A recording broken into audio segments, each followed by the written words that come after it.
موسیٰ نے اسے بلایا اور بتایا کہ اندلس پر حملے کی قیادت کے لیے اسے منتخب کیا گیا ہے۔ یہ ہے اندلس کا نقشہ۔ موسیٰ نے اس کے امتحان لینے کے لیے نقشہ اس کے آگے پھیلا دیا۔ تم کس طرح اس ملک پر حملہ کرو گے؟ یہ ذہن میں رکھ لو، تمہارے لشکر کی تعداد زیادہ سے زیادہ 7,000 ہوگی، کم ہو سکتی ہے، زیادہ نہیں ہوگی۔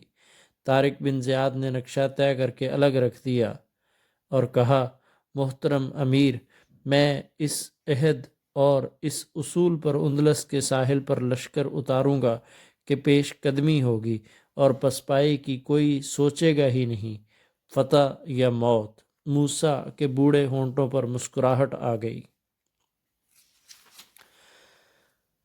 قیروان امارات مصر اور افریقہ کا دارالامارت یعنی مرکزی شہر تھا۔ سپہ سالار کا انتخاب ہوتے ہی قیروان شہر میں تیرو کمان، برچھیاں اور دیگر ہتھیار بننے لگے۔ سب سے زیادہ تیر بنائے جا رہے تھے اور پھینکنے والی برچھیاں بھی۔ موسیٰ بن نصیر نے حکم دیا تھا کہ تیروں اور پھینکنے والی برچھیوں کا اتنا زیادہ ذخیرہ ساتھ لے جایا جائے کہ اندلس سے یہ پیغام نہ آئے کہ ہتھیار ختم ہو گئے ہیں۔ درمیان میں سمندر حائل تھا، دشمن رسد کا رستہ مسدود کر سکتا تھا۔ طارق بن زیاد نے اپنے ساتھ جانے والی فوج کی ٹریننگ شروع کر دی۔ اس نے جولین سے پوچھ لیا تھا کہ اندلس کے وہ علاقے کیسے ہیں جن میں لڑائیاں ہوں گی۔ جولین نے اسے ایک ایک تفصیل بتائی تھی۔ اندلس شمالی افریقہ بہت مختلف تھا، سرسبز شاداب پہاڑیاں، ندیاں، دریا وغیرہ۔ طارق اپنی فوج کو اندلس کی سرزمین کے خد و خال کے مطابق ٹریننگ دے رہا تھا۔ آخر کوچ کا دن آ پہنچا۔ طارق بن زیاد کو جو لشکر دیا گیا اس کی تعداد 7,000 تھی۔ اس تعداد میں چند سو سوار بھی تھے۔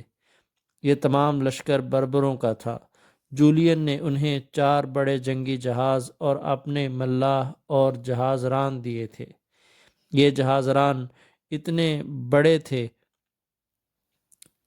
کہ ان میں 7,000 آدمی اور گھوڑے آسانی سے سما گئے تھے۔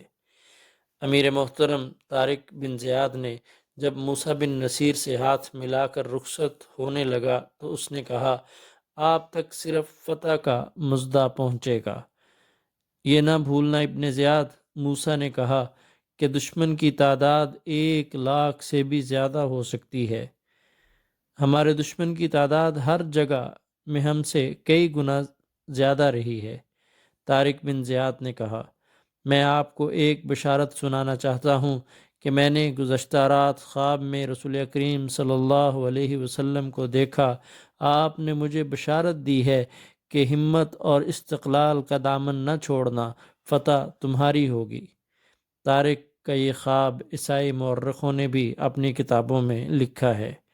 جب جہازوں نے لنگر اٹھائے تو ساحل پر موجود ہزاروں مرد، عورتیں اور بچوں کے ہاتھ دعا کے لیے اٹھے، پھر یہ ہاتھ بلند ہو کر ہوا میں ہلنے لگے۔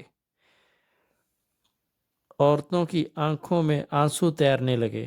ان 7,000 مجاہدین میں سے بیشتر کو اندلس میں ہی دفن ہونا تھا۔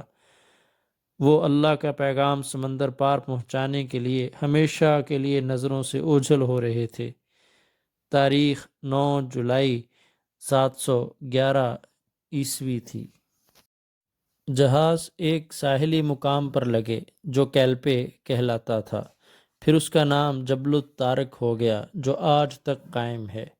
جب تمام لشکر جہازوں میں اتر گیا تو طارق بن زیاد نے لشکر کو فوجی تربیت میں کھڑا کر دیا۔ جہازوں کے ملاحوں کو اس نے الگ کھڑا کیا۔ طارق خود گھوڑے پر سوار ذرا بلند جگہ پر کھڑا ہوا۔ چاروں جہازوں کو آگ لگا دو۔ طارق بن زیاد نے ملاحوں کو حکم دیا۔ ملاح حیران و پریشان اس کا منہ دیکھنے لگے۔ جہازوں سے لشکر اتر آیا ہے۔ طارق نے کہا، سامان بھی اتار لیا گیا ہے، جہازوں کو جلا دو۔ ایسا حکم وہی سالار دے سکتا ہے جس کا دماغی توازن خراب ہو چکا ہو۔ بربرو طارق نے اپنے بربر لشکر سے کہا، جہازوں کو آگ لگا دو، ہم زندہ واپس جانے کے لیے نہیں آئے۔ بربروں نے چاروں جہازوں کو آگ لگا دی۔ شعلے جہازوں کے بادبانوں، مستونوں اور لکڑی کے ڈھانچوں کو چاٹ رہے تھے، پٹاخے سے چل رہے تھے۔ دھواں اندلس کے آسمان کی طرف اٹھ رہا تھا۔ طارق کی گرجدار آواز سنائی دی، لشکر اس کی طرف متوجہ ہوا۔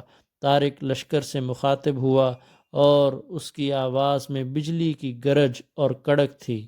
وہ بربر تھا، پورا لشکر بربر تھا، لیکن طارق بن زیاد نے لشکر سے بربر زبان کی بجائے عربی میں خطاب کیا۔ اس کا یہ خطاب آج تک تاریخ کے دامن میں محفوظ ہے اور تا قیامت محفوظ رہے گا۔ طارق بن زیاد نے لوگوں سے کہا، ایھا الناس، اے لوگو، اب پسپائی اور فرار کا کوئی ذریعہ نہیں رہا۔ تمہارے سامنے دشمن اور پیچھے سمندر ہے، نہ ادھر بھاگ سکتے ہو نہ ادھر۔ اب اس کے سوا اور کوئی چارہ نہیں کہ صبر، ہمت اور استقلال سے کام لو۔ یاد رکھو کہ اس ملک میں تمہاری مثال کنجوس کے دسترخوان پر یتیم جیسی ہے۔ تمہاری ذرا سی بزدلی تمہارا نام و نشان مٹا دے گی۔ تمہارے دشمن کے پاس لشکر بہت زیادہ ہے اور ہتھیار بھی زیادہ ہیں۔ دشمن کے پاس رسد کے حصول کے بہت سے ذریعے ہیں، تمہارے پاس ایسا کوئی ذریعہ نہیں۔ اگر تم نے شجاعت سے کام نہ لیا تو تمہاری عزت مٹی میں مل جائے گی، تمہاری برتری مٹ جائے گی۔ اپنی آن اور اپنی عزت کی خاطر دشمن کو گھٹنے ٹیکنے پر مجبور کر دو اور اس کی طاقت کو تباہ کر دو۔ میں تمہیں کسی ایسی چیز سے نہیں ڈرا رہا جس کے سامنے میں خود نہ جاؤں۔ میں تمہیں ایسی جگہ لڑنے پر نہیں اکسا رہا جہاں میں خود نہ لڑوں۔ میں تمہارے ساتھ ہوں۔ اگر تم ثابت قدم رہے تو اس ملک کی دولت اور عظمت تمہارے قدموں میں ہوگی۔ تم نے صعوبت برداشت کر لی تو اس ملک کی ہر شے کے مالک تم ہوگے۔ امیر المومنین ولید بن عبد الملک نے اس کام کے لیے تم جیسے بہادر کو منتخب کیا ہے کہ یہاں کے بادشاہوں کے داماد بن جاؤ اور یہاں کی حسین و جمیل عورتوں کے خاوند بن جاؤ۔ اگر تم نے اس ملک کی شاہ سواروں کو مقابلے میں گرا دیا تو اللہ کا دین اور رسول اللہ صلی اللہ علیہ وسلم کے احکام یہاں بھی مقبول اور رواں دواں ہو جائیں گے۔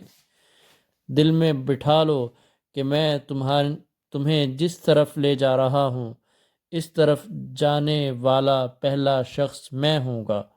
لڑائی میں سب سے پہلے اٹھنے والی تلوار میری ہوگی۔